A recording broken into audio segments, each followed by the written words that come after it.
your story, because really your story didn't start with success. It started with survival. I gained over 50 pounds in that 1 year. I was eating my feelings away. The medicine was giving me horrible heart arrhythms.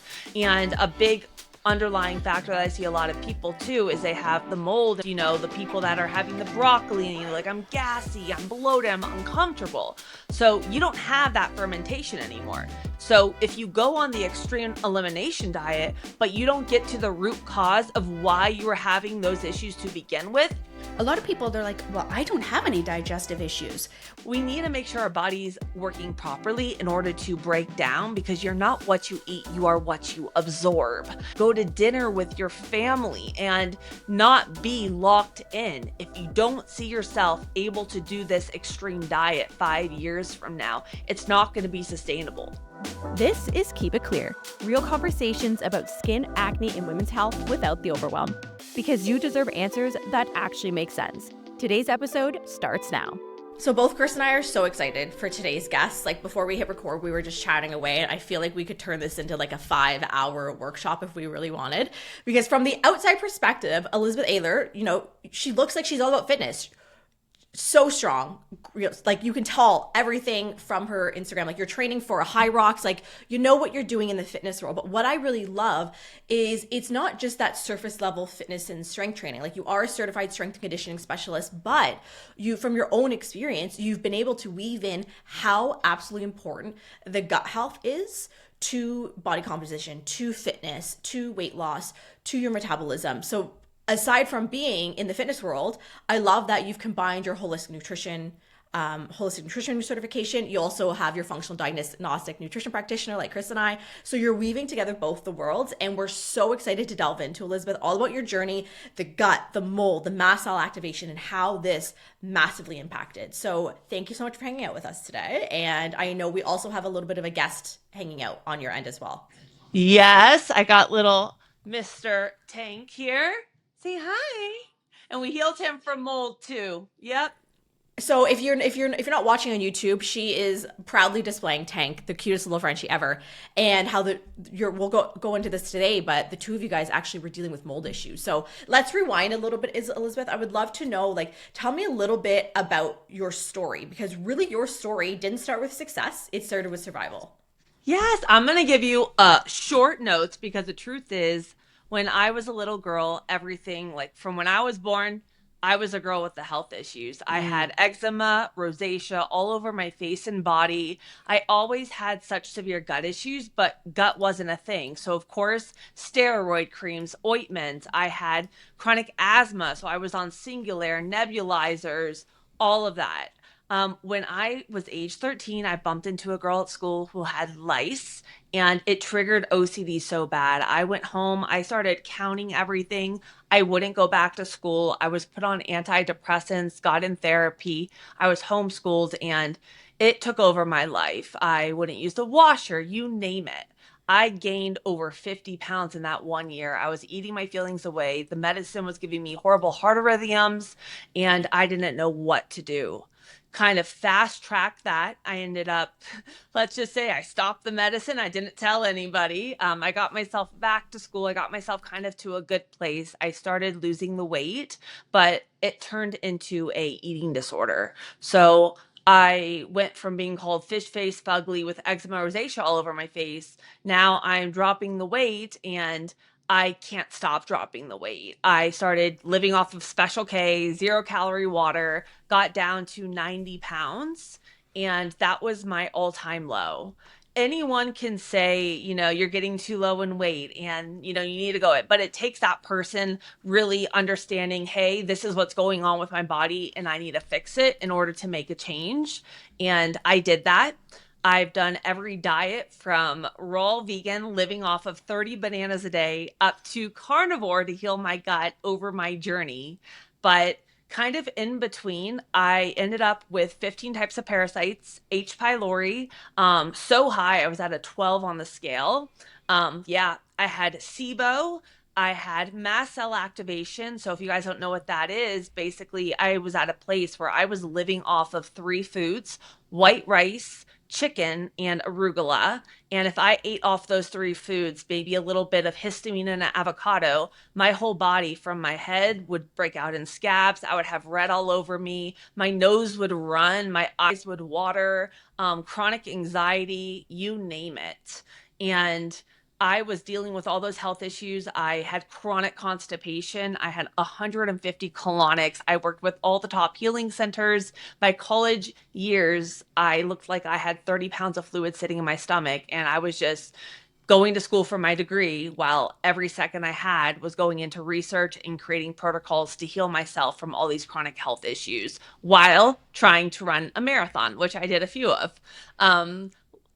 Fast tracked that a little bit more. Once I got out of college, I moved to LA. I got off of my plant-based, fruitarian, vegan diet that I was going to, and I took more of a GAPS perspective, making all of my, bone broths. I healed my body. I got myself to a really good place, and I went into the world of bodybuilding because I always wanted to, look like those girls in magazines with all the beautiful muscle. I call it build my wings. And I spent 5 years bulking from, my very low weight up to 180 pounds. I was squatting almost 300 pounds, powerlifting. And I did this as a journey because I still had that eating disorder mindset that I never overcame. So my goal wasn't to get to a certain weight. It was, I am going to bulk. I am going to, build my body until I feel so confident, no matter what that scale says, that I know I will not go back into an eating disorder past. So after 5 years, I did a slow cut. I dropped 50 pounds sustainably in 9 months, and I maintained my physique. Through that, I healed my gut. I was able to work my food back up to a place where I had variety in, and so forth. I launched my business. I was doing amazing things. And then what happened was I moved back to Miami. And within 2 years of living there, I actually started feeling it within the first 2 months. I'm like, why are all these symptoms coming back? Why am I having chronic anxiety when I haven't had this in over a decade? Like, what is going on? My nose is running. I'm not having what's happening? And over 2 years, things just got worse and worse. They put me on Xanax. I got off of that within a week because I started to become addicted to it. That was horrible to get off of. Just 1 week on it was like addiction right there. And then after that, I said, you know what? I'm done with this. I'm going to figure out what's going on, because I was going to doctors. They were running all your thyroid panels. Of course, you guys, and we could talk about this too, they don't run the right ones. So they weren't checking T3, reverse T3 antibodies, which my reverse T3 was through the roof. They put me on the wrong medication, and I wasted 20 pounds of muscle that I spent a decade building in a matter of a week on 4,000 calories, because all of it converted the T4, which is, what predominantly all the thyroid medication is, into reverse T3, shot it to 90, and I was almost bedridden. My body was just eating itself.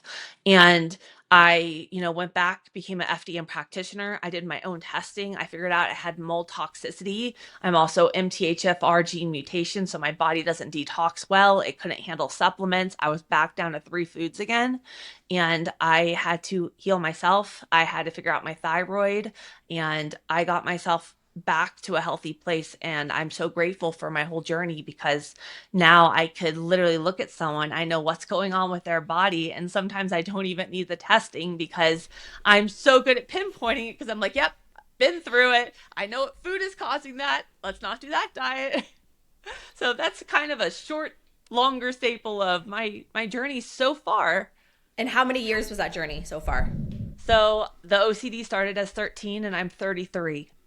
So you've been on a health journey for 2 decades. I always just want to ask that question, because I think it's so important for people listening to really understand that your health journey isn't a quick 3 months of taking a probiotic and you're healthy again. No. It can take years and decades to unravel the damage that has happened to you. So just thank you so much for being so open and sharing your story. And Cris, where do we even want to start with this? Because there's so many avenues that we can go with Elizabeth's story. I'm like, there's 6 ways we can go just in the first few minutes. The thing I would like people to understand is when somebody goes on a GAP diet, and please go look that up, It's extensive. And yes, I it'll say there's phases. That's what they call them, phases. And why do they call them phases? Is to say, hey, here's a general timeline. However, Elizabeth, you could probably attest to this. Is that general timeline really ever met? Or do we usually have to take those phases and we have to push them right out? And then sometimes we can be in phase 1 for 8 months, and then we become even sometimes minerally depleted, but that's not the goal, right? So GAPS has a different whole perspective period. And if somebody says they've done GAPS, you don't mess with those people. That's all I have to say. That's just true to fact. You don't mess with people that have done GAPS. No, never. They're hardcore. Fear her, everybody. No, I'm just kidding.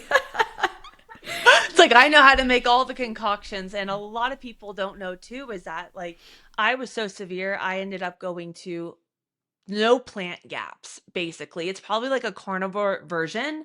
And one thing about a GAPS diet, a lot of people think bone broth, super healing. I'm going to go to the store, I'm going to buy it. But they don't understand there's bone broth and then there's meat stock. Bone broth is very high in histamine, very, very healing. We should not be drinking large, massive amounts of it. We should be more healing with our meat stock that's low histamine and made a completely different way.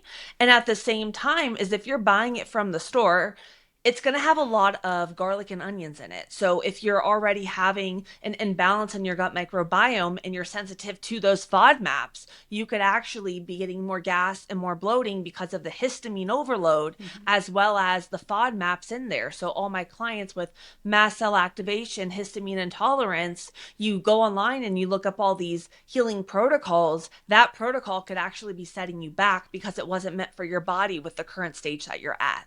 Yeah, Cris, and as soon as she said meat broth, I'm like, she's one of us. Because I do. We have a meat cookbook You do coming meat out. broth? I do, because I have an autoimmune. So that's just something I do. So even if I'm making soup, I'll take my higher saturated chicken thighs and I'll take off the excess fat, right? Only because the kids are like, ew, that's so disgusting. So just so everybody knows why Cris is doing that, it's purely for gain of sanity, so I don't have to listen to it. And I will make that meat stock and fresh to, again, reduce that histamine load. So at least, I mean, listen, when we make soup, we're not making just that serving. And I'm not going to, because time also has sanity. So I do it, and I always look at it from, what is my potential histamine load?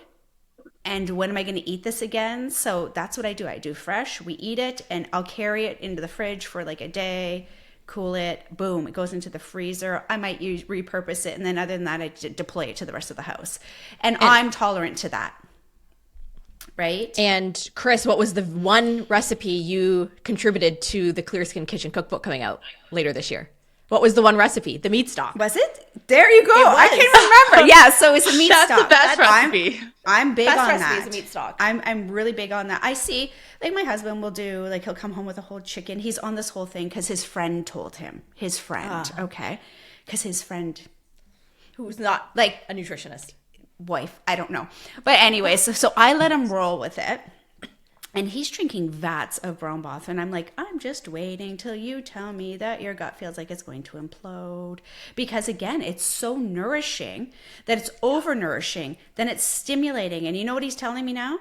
Hey, you know what? I don't know what's wrong, but I just want to eat, like, after, I feel like I'm always hungry after dinner. And I said, so like when you say hungry, what would you be craving? And he's like, yeah, it's like, is it sweet? Is it salty? And he's like, yeah, like sugar. And I'm like, yeah, welcome. So I know his body is now pushing into, quote unquote, if we want to call that detox, a detox of pathogens. And he started to itch the top of his head. And I'm like, hi, candidiasis. Like, so I'm doing exactly what you're doing, but I'm sitting back because, hey, your friend's got you.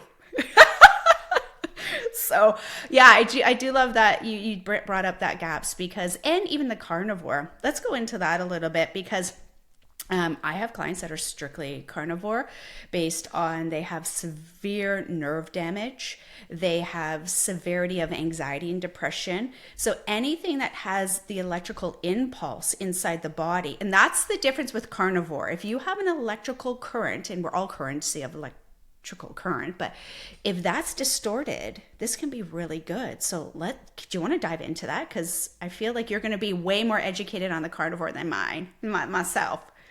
I have a few different ways I want to go with it. And like one key thing is that a lot of individuals go to the carnivore diet because, well, technically it's the ultimate elimination diet. You're cutting every plant fiber out there. So if you have anything going on in your gut and you go to that carnivore diet, you have nothing for that bad bacteria to ferment on. The fibers, you know, the people that are having the broccoli and you're like, I'm gassy, I'm bloated, I'm uncomfortable.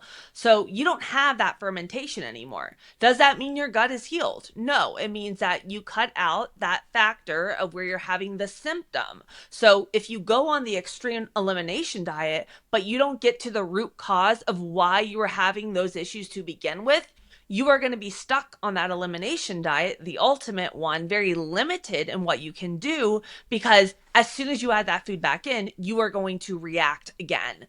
And a big underlying factor that I see a lot of people too is they have the mold, and we can go into that in a second, but you know, we're so reactive. A few other things too is women 30 plus.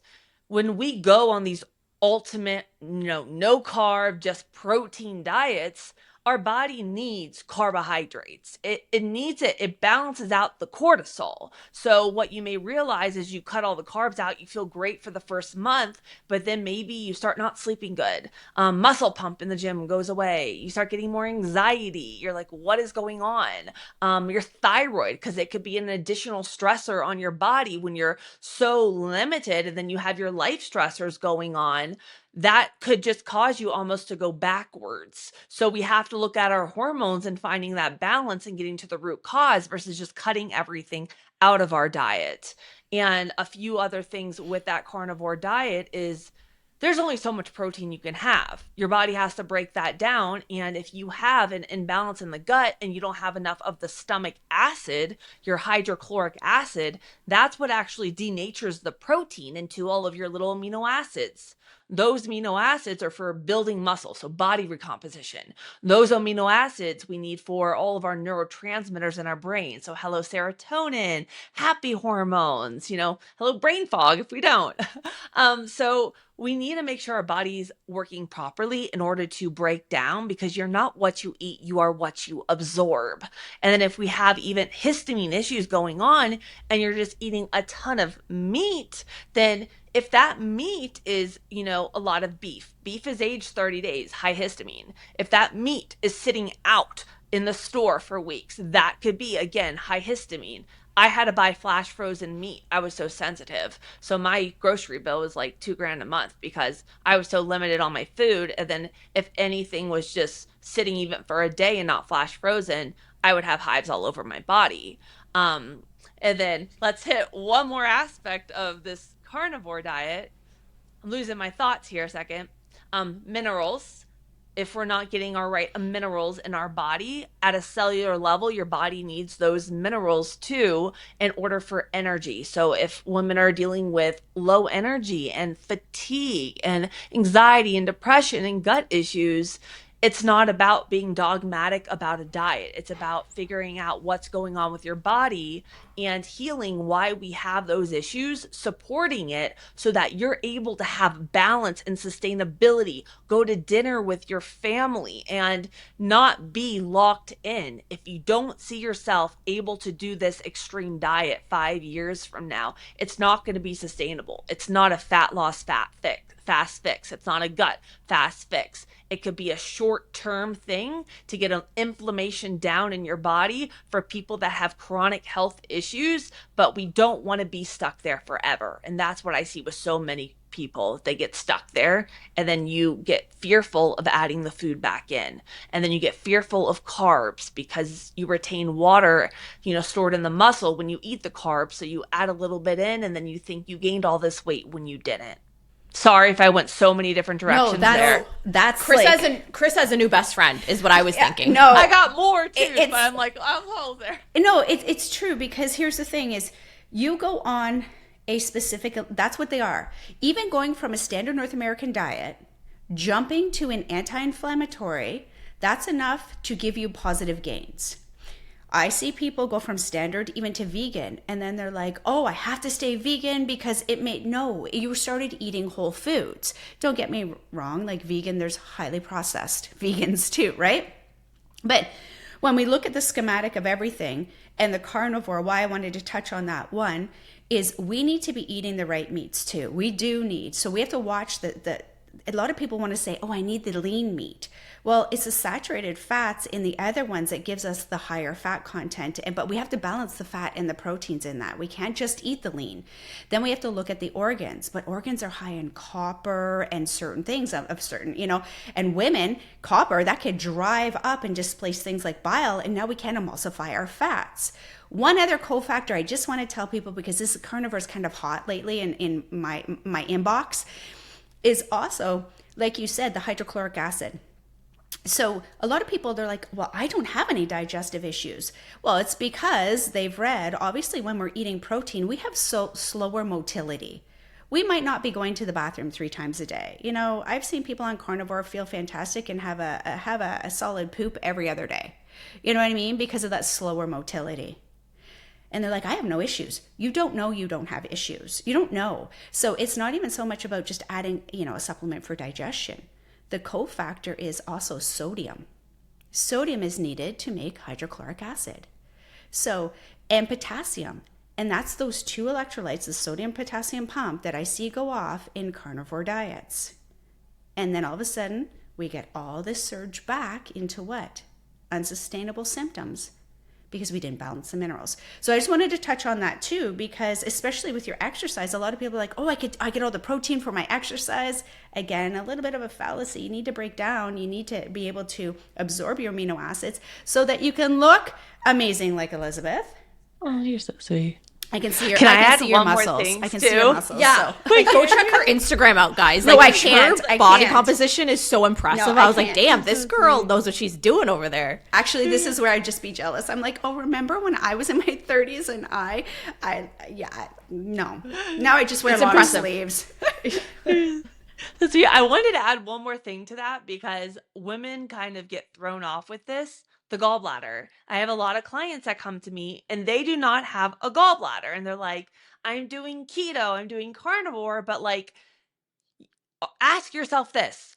Are you actually feeling energized on that? A lot of women aren't because their gallbladder isn't making enough of the bile at once. It still makes bile, but not at that large amounts to emulsify the fats. So you may not actually be getting into ketosis, and you may starting to feel nauseous too because you're eating such massive amounts of fat that your gallbladder right now is not supportive and not able to break down. So it's like, that's why everybody's body is so unique, and that's why you should never just follow a trend on social media.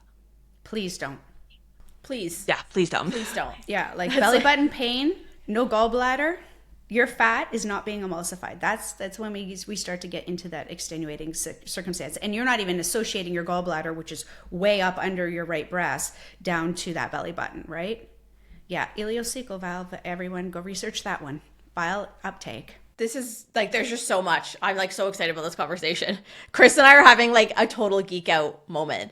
So Elizabeth, I would love to know a little bit, like, you've healed yourself, you're feeling so much better. What would you say were some of those key components that you made sure to do for your body to get you from that journey to where you are today? I think I would say there's like 3 big things. The first one is there's an incredible YouTube. I don't know, or not YouTube, sorry, it's on Netflix. The movie is called Heal by Dr. Joe Dispenza. Yes. I got to a place when I had my SIBO, I am like, I am SIBO. I'm looking up everybody's SIBO story, how they're never getting rid of it. And I became SIBO. I thought this is something I never can fix. I became fixated with it, believing I was that person. I even had a client with a rare lung disease. She was supposed to die in 20 years. And she had a lot of health issues going on. We're in an amazing place just 90 days later. But a big aspect to her healing journey was helping her, that is not her. That does not define you. And you can heal, but it all starts in the mind. So that movie is phenomenal. It shows you that no matter what is going on with your health journey, how severe it could be, the power of the mind is insane. If you believe that you are that disease and you are not going to get better, your body knows that and it will not. So you really need to focus on, I call it the growth mindset. So check that out. That was huge for me. So big. And acne's like, we deal with acne, and every client that comes in, they're like, I think I'm gonna be the one person that has acne forever. I'm never gonna get rid of this. Nothing's gonna work for me. And it's that exact same mindset of you're just pulling that to you. So I think the Heal documentary, everybody go and watch it if you haven't seen it. And if you have, go and rewatch it.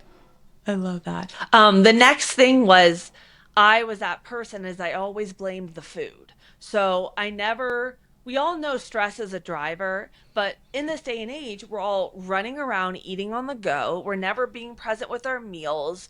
We're so stressed out all the time. We're on social media. We don't even like sit there. So when I was trying to add the foods back in, I would add the food back in, but I wouldn't look at the stress of the day. I wouldn't look at, where I was in my hormonal cycle with my period, because that can cause fluid retention and everything.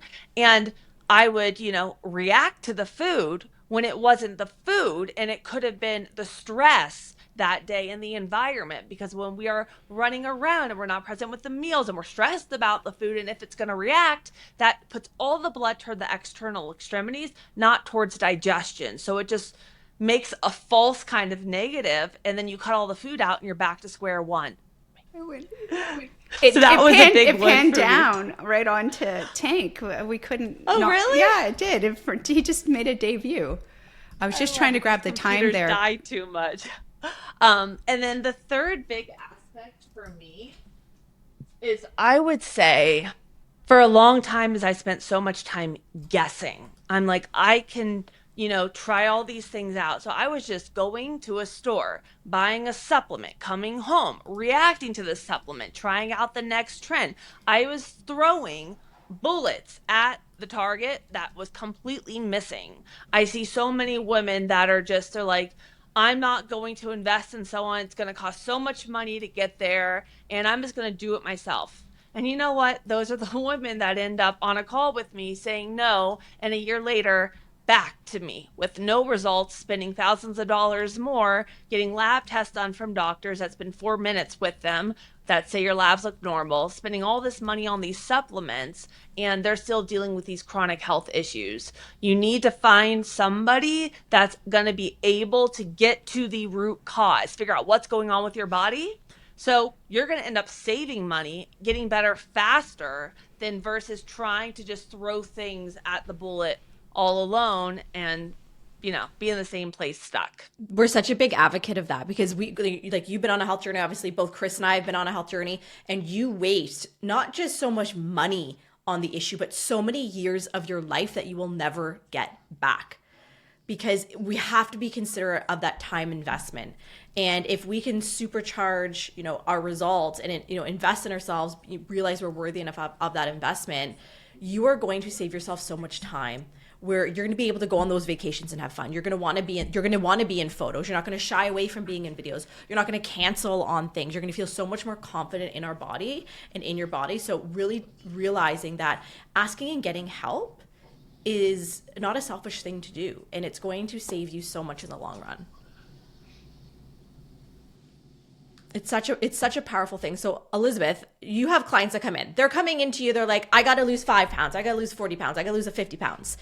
From the normal outside social media perspective, people are like, oh, well, you got to go on a calorie deficit. You got to start doing these workouts. You got to go on and do your cardio. But you're probably, I'm going to say it's safe to assume, taking a different approach. So when your clients come in, what are those foundational steps where like, these are the things we need to do? Like, this is what's going to make the gains.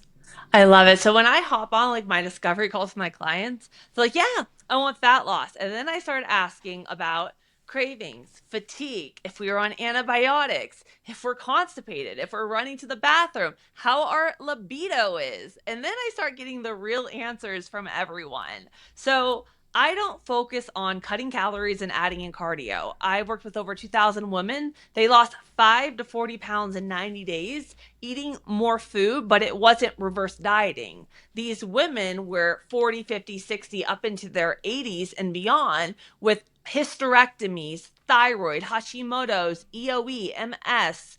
And the first big component to me is we have to set you up to where your body's able to recover again. If we're not breaking down our food and absorbing and assimilating it, you're not going to be actually seeing the results that you want on your physique. So I take more of a whole body approach.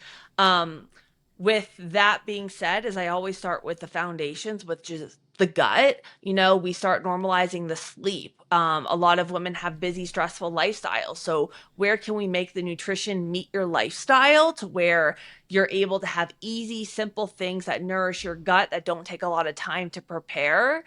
We focus on time management, time blocking, so that you're more productive. You're less as that chicken with his head cut off. So stress load comes down.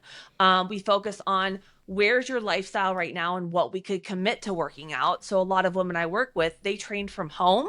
We're training maybe 3 times a week, but we're getting in the strength and the progressive overload to build the lean muscle since, once you hit perimenopause, that's a good 10 to 15 years where you're losing muscle at a faster rate. So those extreme diets, those Ozempics, all of that is going to create more muscle loss, and muscle is what you want for longevity. It's what you want for building your metabolism, burning more fat. So it's not about training 6 days a week with tons of cardio. I am slowly working with my client to make the food as simple as possible and nourishing. I always ask him how the bowel movements, the gut, and everything is, because if we're constipated and not moving, we need to make some shifts in the diet, 100%. We focus on the sleep, the stress, and how we could optimize that, and then how we could fit in that strength training in their life. I don't throw in tons of cardio. A lot of the times I'm bringing down it because I'll have people that are doing a ton before they come to me. And I look at where our steps are. If we're only getting 2,000 steps a day, 5K steps is sedentary. And there's something super cool. It's called NEAT, non-exercise activity thermogenesis. And basically that's like all the fidgeting. I'm that person. I talk so much with my hands. I park in the far back in that parking lot. Yes, to walk. Yes, but when you're on a diet and you're cutting your calories very low, we're fighting for fat loss because that's what we see on social media, even though we're in perimenopause and it's not working anymore. We cut more calories, we add more cardio, and your body actually starts to conserve. So you don't realize this, but you're not parking in the back of the parking lot anymore. You're driving around trying to find the front. You're not walking into the kitchen to get your water. You're actually keeping it at your desk. You're talking less with your hands more, and all these things are automatically happening. And therefore, one person could be burning 3,000 calories a day. Now you're pushing your body to the extreme and you're burning maybe 1,500 calories a day, which is why your metabolism is so different from somebody's else. So it's really looking at the individual, what is going on. And a lot of the times too, is I ask them, I'm like, do you have a full thyroid panel? Because 60% of women go undiagnosed with thyroid issues, and your thyroid runs your metabolism. And as I mentioned before, doctors only test your TSH and your T4. Your active thyroid is your T3. So those may look great, but are they converting to your active form? And if you're like me and you're living in, I was living in mold, all of mine was reverting to reverse T3, which is the metabolite. So even though my T3 was very low, my active form, when they put me on the T4 medication, all of that transferred to the reverse T3, and it crashed everything in my body. It went up to 90, and 24 is considered high. And you want to know what's so interesting, Cris, is we see this all the time, is clients will say, hey, can we go get blood labs? I'm like, yeah, ask for full thyroid panel. And they come back and they'll say, oh, the doctor said they're just going to test the one. And that if that's off, they'll test the other ones because we don't need to test the other ones. And it's just so frustrating that still in this time and day and age that we're not getting full thyroid panels. I had a client just pay $400 for tests, and she took months to get $400 worth of blood work done, and she sent it to me, and she was like, I want to cry. They didn't even check my T3 like you asked me to. And I don't even know. I'm like, I don't even know what to say to her because she just spent $400. And I'm like, I'm so sorry. But like, I'm like, I'm going to send you over to Quest, basically. That's what I want to say. It's hard too when we're trying to navigate the terrain, right? Weight, acne, hair loss, anything like that is so visual. So, like you said, it's a mindset component in truth, right?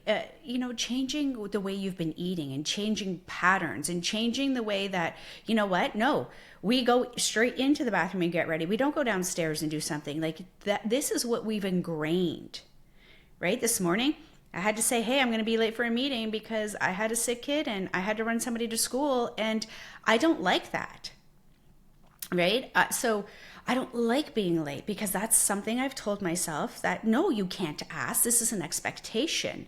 Be there, do this. These are the demands a lot of women have on themselves.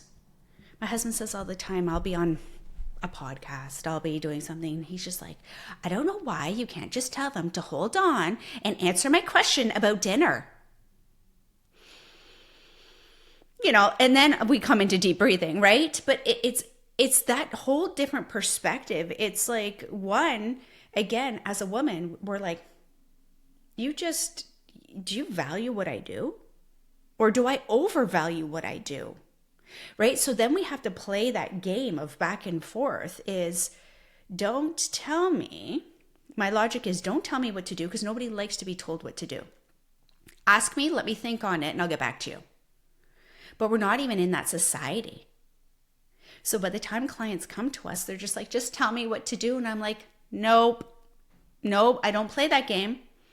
We're going to work together. We're going to work as a team. And I'm so big on that. Do I have the information? Yeah. Do I have the education? Yeah. If not, I'll make it up. Just kidding. But, small things like this. But at that point is we need to, whether it's the labs, whether it's functional test, or whether it's losing. I mean, gosh, the last 5 pounds is the most stubborn, is it not? It's just like, just let it be done. Or that last one single acne that just plagues on you. If you're concerned, if you've had a face full of acne and you're concerned about one blemish, that's a mindset component. That is you are allowing yourself to be coming back into that pattern, right? If you're worried about that last 5 pounds because you've set a goal, so it's no different than, am I over evaluating? Am I over, extending myself? Or does somebody under evaluate what I'm doing? So we got to look at it from perspective, right? So I love that. I really, because the gut is the gut.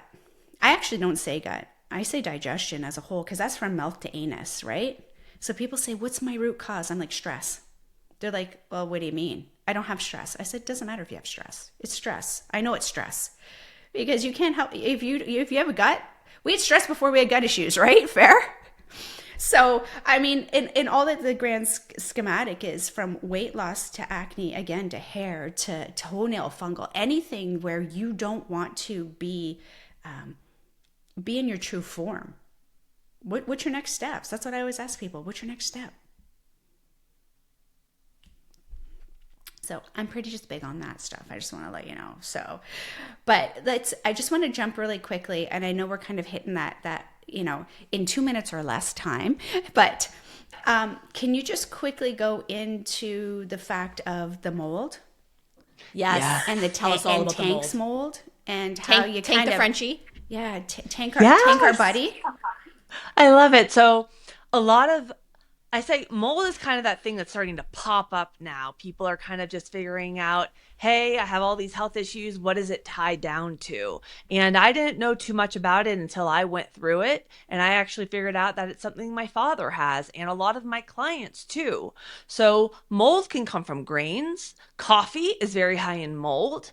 It could be if you work in the construction industry, a lot of those buildings, you're ripping them up. They may have black mold in there. And there's so many types of mold. Mold, there's 2 different ways we could look at it. A lot of individuals just run one test. Or like, I have mold, maybe I'm living in it. I need to get my house remediated, which is a lot of money. But if you could be living in it or your body could be colonized by it. So that's why when we're looking at something like mold, there's a bigger picture. You want to know, are you living in that condition? And is your body colonized from it? Because you can get out of that environment, but it be actually inside you. And a lot of the times when it is, you're dealing with biofilms, you're dealing with yeast. And this isn't something that you just want to say, I am going to kill my way out of it.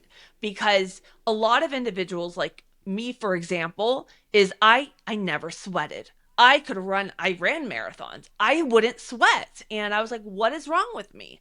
And then I had the MTHFR gene mutation.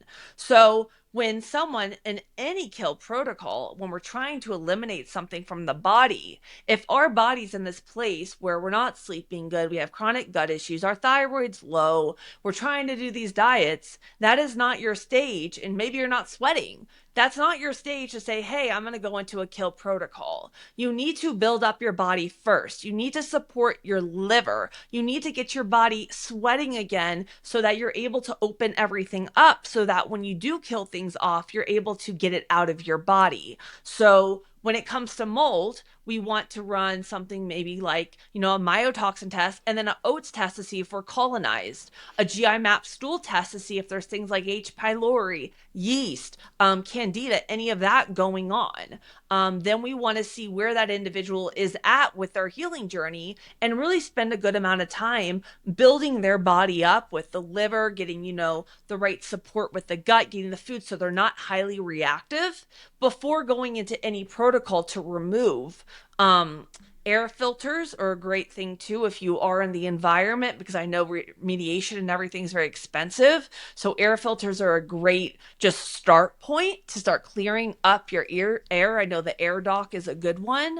And if you do have these chronic autoimmune conditions, it's something not to be overlooked. I had a client come to me, MS, Hashimoto's, all of these, like she thought the altitude was giving her chronic fatigue. She would feel bedridden.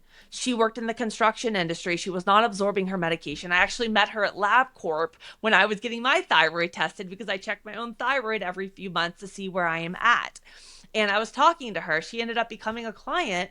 I tested her for mold. She was going to be put on hormone replacement therapy because she had a lot of, those perimenopause symptoms going on. She had over 30 types of mold in her body and one specific one that mimics estrogen. I can never pronounce it. It starts with a Z.